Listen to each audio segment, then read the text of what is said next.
day everyone, my name is Nestor Melo. So andito po tayo ngayon sa may Pila Laguna. Ano po, nasa ako po ito ng Pila Laguna. Ayan o, Palayan. Tabi po siya ng road. Ang ano lang ho, gagawa ho kayo ng tulay papunta ron. Ano? Ayan, maganda hong taniman ng palay. Ayan, kasi katabi ho ng irrigation. So, same time tabi na ho ito ng karsada. Sukat na po itong karsada palalakihin na po ito.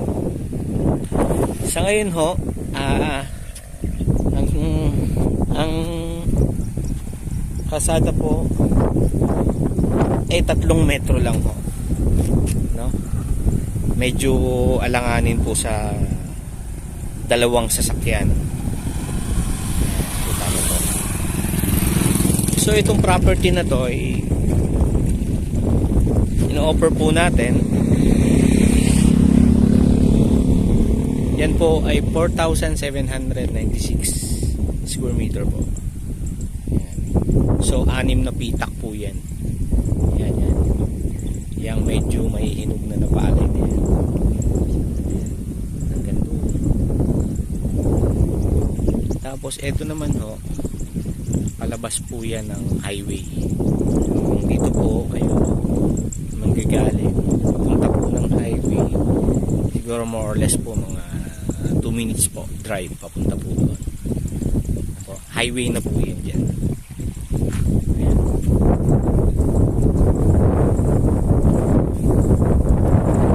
So yun, nakamihan po dito is Palayan. Hanggang dito po yan. Dyan. Wala po dyan sa palay na yan. Hanggang dito. Check natin. So 6 na pitak po yan. Ayan. Basta natin. Hanggang dito lang po yan. Yan po ay 4,796 square meter. Yan. Diyan po, yan. Tapos yan. Yan po ay titulado. So ang presyo po niyan ay 600 per square meter. Ayan. So sa lahat po ng interested dyan sa property niyan, so call lang po kayo. Po. So yun, thank you so much po. Pero watch my video and subscribe po. Huwag niyo pong makalimutan subscribe para lagi po update sa inyo na farmland. Ayan. So yun, tabi ho ng irrigation.